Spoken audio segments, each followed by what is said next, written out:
ஓம் குபேராய நமக குபேராய நமக குபேராய நமக. பார்க்கும் உங்களுக்கு ஒரு ஆண்டுக்குள் உங்களுக்கு நியாயமான நேர்மையான முறைகள் லட்ச லட்சமாய் கோடி கோடியாய் உண்மையாய் செல்வம் பெருக வேண்டுமா? இந்த பதிவை முழுமையாக பாருங்கள். நவம்பர் 18ஆம் தேதி இந்த ஆண்டின் தெய்வீக குபேர கிரிவலம். குபேர கிரிவலத்திற்கு நீங்கள் ஏன் வர வேண்டும், வருவதன் மூலமாக எப்படி உங்கள் வாழ்வில் செல்வம் பெருகும் என்பதை எனது கடந்த கால 10 ஆண்டு கால அனுபவத்தோடு சேர்ந்து உங்களுக்காக பதிவு செய்கிறேன். பார்த்து பயன்படுத்தி வளம் பெறுங்கள். அருட்பெரும் ஜோதி அருட்பெரும் ஜோதி தனிப்பெரும் கருணை அருட்பெரும் ஜோதி. குருவே சரணம் குருவே துணை. குலதெய்வமே சரணம் குலதெய்வமே துணை. குபேரரே சரணம் குபேரரே துணை. ஆனந்த வணக்கம் அன்பு அன்பர்களே. உங்கள் வாழ்வில் அன்பும் ஆரோக்கியமும் சகல ஐஸ்வர்யங்களும் லட்ச லட்சமாய் கோடி கோடியாய் பெருகட்டும். வாழ்க. குபேரர் சூட்சமமான தெய்வீகமான குபேரப்பட்டினத்திலிருந்து ஆண்டுக்கு ஒரு முறை, அதாவது தீபாவளி அப்போ மகாலட்சுமி குபேர பூஜை செஞ்சுட்டு ஆண்டுக்கு ஒரு முறை திருவண்ணாமலை வருகிறார். ஏன் வருகிறார்? அவர் திருவண்ணாமலையில் அண்ணாமலையாரை பிரார்த்தனை பண்ணுவதற்காகவும் திருவண்ணாமலை தரிசனம் செய்வதற்காகவும் பூலோகத்திற்கு வந்து குபேர லிங்கத்தை அவர் உருவாக்கின லிங்கம், அதனால் அது குபேர லிங்கம், அதை உருவாக்கி பூஜை செய்து கிரிவலம் வந்து அண்ணாமலையாரோட ஆசையோட தான் கொடுத்த கடனுக்கு அசலும் வட்டியும் வாங்க போகிறார். எங்கே? திருப்பதிக்கு போகிறாரு. ஆமாங்க, திருப்பதியில் வெங்கடாச்சலபதி ஐயாவோட திருமணத்திற்கு 1,60,000 தங்க காசான பன்றி வராகன் சொர்ண வராகனை கொடுத்துருக்கிறாரு. அதை அசலும் வட்டியும் வாங்குவதற்காக வராரு என்பதுதான் ஐதீகம். அப்படி வரக்கூடிய நேரத்தில் குபேர கிரிவலம் வராரு. எப்போ? இந்த ஆண்டு நவம்பர் 18ஆம் தேதி தேய்பிறை சிவராத்திரி கார்த்திகை மாதம். அந்த நாளில் அவர் பிரதோஷ நேரத்தில் குபேரலிங்கத்திலிருந்து குபேரலிங்கம் வரைக்கும் கிரிவலம் வரார். செல்வத்தின் கடவுளான சூட்சமமான குபேரர் கிரிவலம் வரும்பொழுது நாமும் நம்மளோட செல்வம் பெருக வேண்டும், அண்ணாமலையாரின் அருள் கிடைக்க வேண்டும், திருவண்ணாமலையில் இருக்கக்கூடிய அத்தனை விதமான குருவருளும் திருவருளும் சித்தர்களின் ஆசியும் நமக்கு கிடைக்க வேண்டும் என பிரார்த்தித்து கிரிவலம் வந்தோம் என்றால் உங்கள் வாழ்வில் படிப்படியாக நீங்கள் எதிர்பார்க்கக்கூடிய பணம், பேரு, புகழ், சொத்து, வியாபாரம் என எல்லாத்துலேயுமே வெற்றி கிடைக்கும். 10 ஆண்டுகளுக்கு மேலே இந்த குபேர கிரிவலம் பெரிய ஃபேமஸ் இல்லை, ரொம்ப முக்கியமானவர். எனக்கு தெரிஞ்சு ஜோதிடர்கள் மட்டும் போவாங்க. நான் காமன் பீப்புளும் வரணும் அப்படிங்கிறதுக்காக நிறைய பேருக்கு இந்த பதிவு செஞ்சுருந்தோம். முதலாக நான் குபேர கிரிவலம் பண்ணும்போது ஆக்சுவலாக ஒரே ஒரு வண்டியில் 12 பேர் மட்டும்தான் போயிருந்தோம். ஆனால் இப்போ லட்சக்கணக்கான மக்கள் வராங்க. ஏன் வராங்க? எல்லாத்துக்குமே அந்த கிரிவலத்தின் மூலமாக பலனும் பயனும் கிடைப்பதால் தான் வராங்க. ஸோ குபேர கிரிவலம் வரணும்னு நினைக்கிறவங்க தன் வீட்டில் திருப்பதி ஏழுமலையானுக்கும் திருவண்ணாமலை அண்ணாமலையாருக்கும் நீங்கள் காணிக்கை எடுத்து வைக்கணும். திருப்பதி ஏழுமலையானுக்கு எடுத்து வைக்கக்கூடிய காணிக்கை சூட்சமமாக குபேரருக்கு போயிடும். அண்ணாமலையாருக்கு நேரடியாக நீங்கள் வரும்போதே கிரிவலத்தில் ஏதோ ஒரு லிங்கத்திற்கோ அல்லது அண்ணாமலை கோயிலுக்குள்ளேயோ போய் உண்டியெல்லாம் காணிக்கையை செலுத்தலாம்.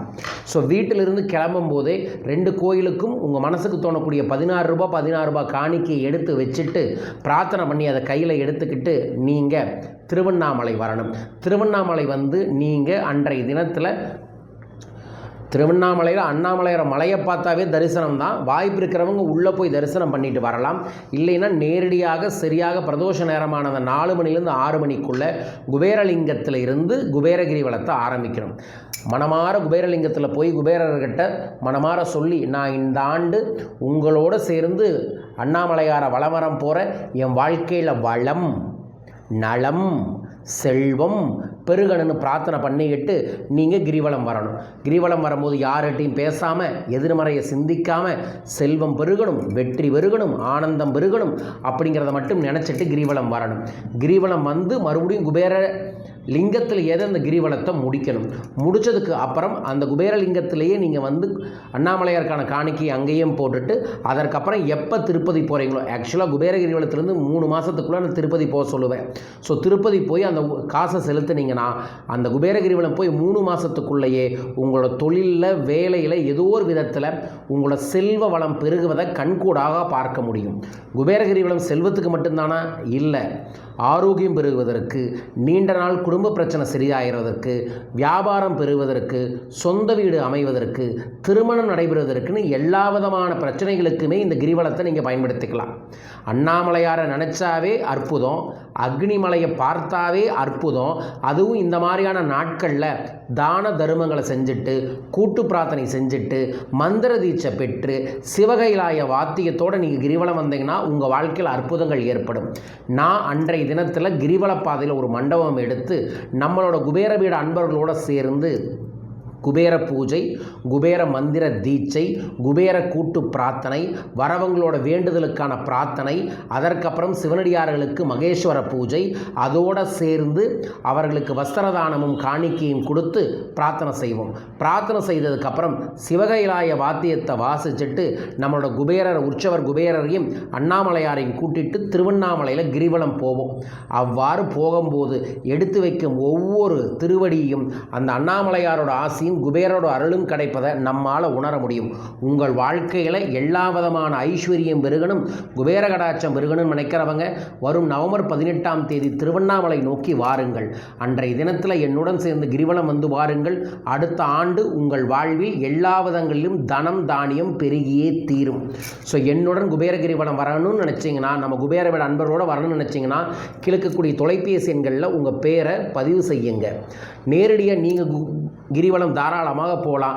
நம்முடன் போகும்போது சில முக்கியமான குபேர காப்பு, குபேர மந்திர தீட்சை, சில சூட்சமான பொருட்களை எல்லாம் கையில் வச்சு கூட்டிகிட்டு நான் குபேர கிரிவலம் போவேன்.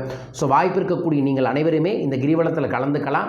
உங்கள் பேரை பதிவு செய்ய கீழக்கக்கூடிய தொலைபேசிகளை தொடர்பு கொள்ளுங்கள். குருஜி நான் வெளியூரில் இருக்கேன், வெளிநாட்டில் இருக்கேன், ஆனாலும் குபேர கிரிவலத்தில் இருக்கக்கூடிய பிரசாதம் வேணும்னு நினைக்கிறவங்க உங்கள் பேரை தொலைபேசிகளை தொடர்பு கொள்ளுங்கள்.